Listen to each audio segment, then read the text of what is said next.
बारिश अपने साथ कई मुसीबतें लेकर आती है। बाढ़ जल जमाव की समस्या से अलग कई रूप में मौत का कारण भी बनती है। गाजियाबाद में बारिश के दौरान 5 लोगों की मौत हो गई। पांचों एक दुकान के पास थे। यूपी सरकार ने मृतकों के परिजनों को 2-2 लाख रुपए देने का ऐलान किया है।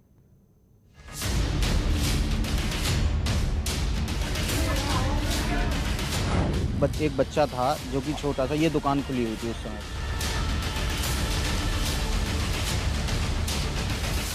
तो ये 5 लोगों को लेकर हम हॉस्पिटल भागे।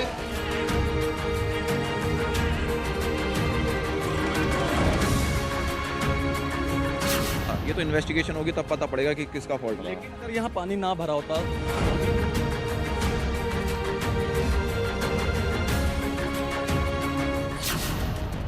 गाजियाबाद में मौत की बारिश।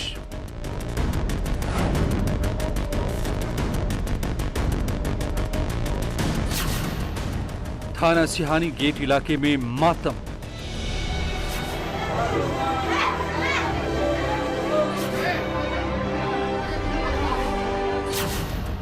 पांच लोगों की मौत ने प्रशासन की नींद उड़ा दी है।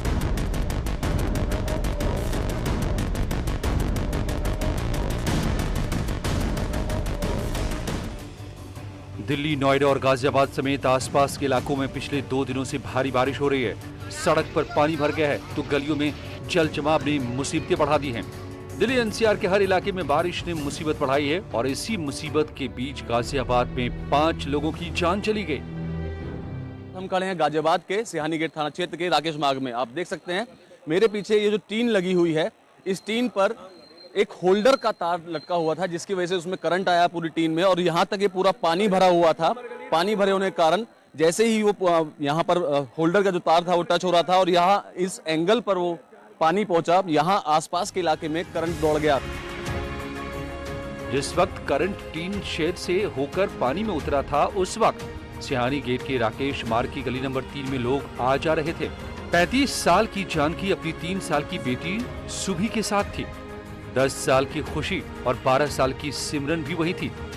24 साल के लक्ष्मी शंकर भी दुकान के पास ही थे। बिजली के, पानी और पोल के संपर्क में आने के बाद पांचों को करंट लगा और जमीन पर गिर पड़े।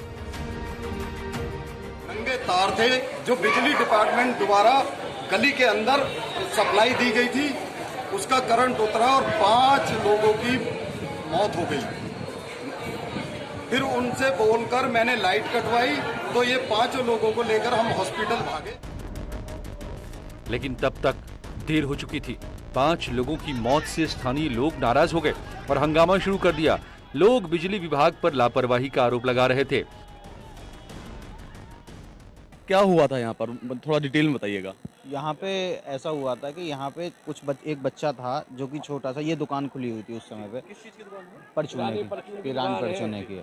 तो उसमें सामान वामान लेने के लिए लोग बाग आए गए, तो जैसे ही वो पोल से इससे टच हुए या पानी में, उनको करंट लगा और जिसके कारण एक के बाद एक हादसा होता चला गया, चिपकते चले गए और करीब जिसमें 3 बच्चे 2 बड़े हैं। बिजली डिपार्टमेंट की लापरवाही के कारण और बार बार अवगत करवाने के बावजूद बिजली डिपार्टमेंट ने कोई सुध नहीं ली। हंगामा बढ़ता देख ADM city Shailendra Singh police बल के साथ पहुंचे। उन्होंने लोगों को शांत कराया और पीड़ित परिवारों को मदद का भरोसा दिया। 5 लोगों की डेथ हुई है, जिसमें 3 बच्चे हैं और 2 से एक लेडी है, एक जेंट्स है, और 2 एक परिवार से हैं, 3 अलग अलग हैं।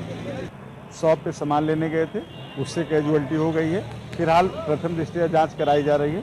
उसके बाद जितना संभव है इनकी मदद करने के लिए हम लोग रेडी हैं और जितना संभव होगा इनको आर्थिक मदद हम लोग उपलब्ध कराएंगे। कुछ लोग बिजली विभाग पर आरोप लगा रहे हैं तो कई लोग मानते हैं कि अगर यहाँ पानी नहीं जमा होता तो ये हादसा नहीं होता।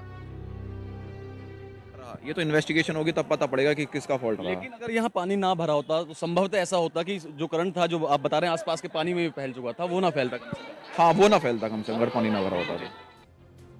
फिलहाल इस मामले में डीएम ने एडीएम सिटी की अध्यक्षता में 3 सदस्यीय जांच कमेटी गठित की है, जिसमें अधीक्षण अभियंता, पावर कॉर्पोरेशन और उप निदेशक विद्युत सुरक्षा भी शामिल हैं। कमेटी को जल्द से जल्द जांच रिपोर्ट सौंपने को कहा गया है। इसमें बड़ा सवाल ये खड़ा होता है कि जो नगर निगम की लापरवाही, अभी भी मैं आपको दिखाना चाहूंगा, यहाँ जिस तरीके से अभी पानी भरा हुआ है, निकासी का कोई रास्ता नहीं है। अगर यहाँ की नालियाँ आप देखेंगे तो ये साफ तौर पे आपको दिखाई दे रही होंगी किस तरीके से यहाँ चौक पड़ी हुई हैं। कई बार यहाँ के लोगों ने शिकायत भी की, बावजूद उसके कोई सुनवाई नहीं हुई। यही कारण भी रहा। ये बड़ा सवाल है कि आखिरकार इसका जिम्मेदार कौन है, शायद इसका जवाब कोई दे पाए। कैमरा पर्सन सन्नी गौतम के साथ अमित राणा, न्यूज़ 18 उत्तर प्रदेश। यहाँ एक ब्रेक के लिए रुकेंगे, तुरंत लौटते हैं।